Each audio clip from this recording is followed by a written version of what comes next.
జీవాల పెంపకదారులకు నమస్కారం. నేను డాక్టర్ నాగేంద్రబాబు. ఈ వీడియోలో మీకు ఓల్గార్డ్ డీవార్మర్ ఏ విధంగా పనిచేస్తుంది, సో కొన్ని డౌట్స్ రైతులు అడిగారు. ఆ డౌట్స్ కూడా ఈ వీడియోలో క్లియర్ చేస్తాను.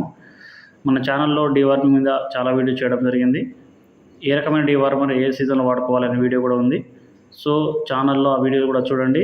మీకు నా డీవార్మింగ్ పై ఉన్న సందేహాలు కూడా తీరే అవకాశం ఉంది.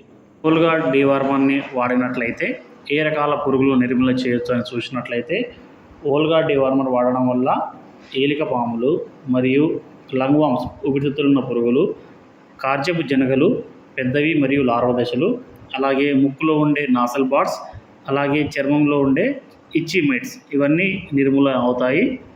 ఎప్పుడు వాడుకోవాలని చూసినట్లయితే, ట్రైక్లోబెండజోల్ ఉంటుంది కాబట్టి కార్జపు యొక్క జనగలను ఇది నివారిస్తుంది. కాబట్టి ఏ రైతులైతే పచ్చిగడ్డి నీటి దగ్గర నుంచి తీసుకొస్తారో లేదా పచ్చిగడ్డిని నీరు లభ్యత ఉన్న ప్రాంతాలలో మేపుతారో వారు ఖచ్చితంగా ఈ ట్రైక్లోబెండజోల్ మందును త్రాగించుకోవాల్సి ఉంటుంది.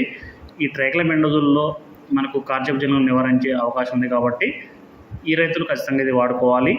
అలాగే ఐవర్మెక్టిన్ అనేది బ్రాడ్ స్పెక్ట్రమ్ డీవార్మర్, అంటే చాలా రకాల పురుగుల మీద పనిచేస్తే దాన్ని బ్రాడ్ స్పెక్ట్రమ్ డీవార్మర్ అంటారు. ఇది ముఖ్యంగా ఊపిరితిత్తులున్న పురుగులు, అలాగే ఎర్రనట్టలు అంటే హిమోంకస్, అలాగే కెరోటిడ్ ఆర్టరీ మరియు ఈ గుండెలో సంబంధించిన రక్తనాళాల్లో ఉండే పురుగులను కూడా ఇది నివారిస్తుంది. సో అలాగే ఇచ్చి మైట్స్ అంటే చర్మంలో కింద ఉండే పురుగులు ఉంటాయి, దానివల్ల అలర్జీ వస్తుంటుంది కాబట్టి వాటిని నివారించడానికి కూడా మనం వాడుకోవచ్చు.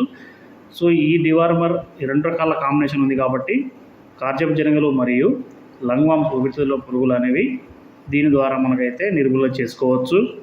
ఈ మందు త్రాగించిన తర్వాత లివర్ టానిక్ని 3 నుంచి 5 రోజులు త్రాగించినట్లయితే జీవాలు బలంగా ఉండే అవకాశాలు ఉంటాయి. సో చలికి డీవార్మింగ్ చేయవచ్చా లేదా చలికి లివర్ టానిక్ వాడవచ్చా అనే సందేహం ఉన్నట్లయితే చలికి వాటికి సంబంధం ఉండదు. సో కంపల్సరీ రైతులు డీవార్మింగ్ చేయాలి, అలాగే ఈ లివర్ టానిక్ త్రాగించుకోవాలి. అలాగే ఈ మందు త్రాగించడం వల్ల టేపామ్స్ అంటే బద్దె పురుగులు అనేవి నిర్మూలన అవ్వవు. రైతు ఈ విషయాన్ని గుర్తించాలి. ఒకవేళ పేటలో బద్దె పురుగులు కనిపిస్తున్నట్లయితే దానికి సపరేట్ డీవార్మర్ ఉంటుంది, అది వాడుకోవాలి. రైతులు ఎప్పుడైనా మందు త్రాగించేటప్పుడు బరువును బట్టి మందు త్రాగించాలి తప్ప వయసును బట్టి కాదు.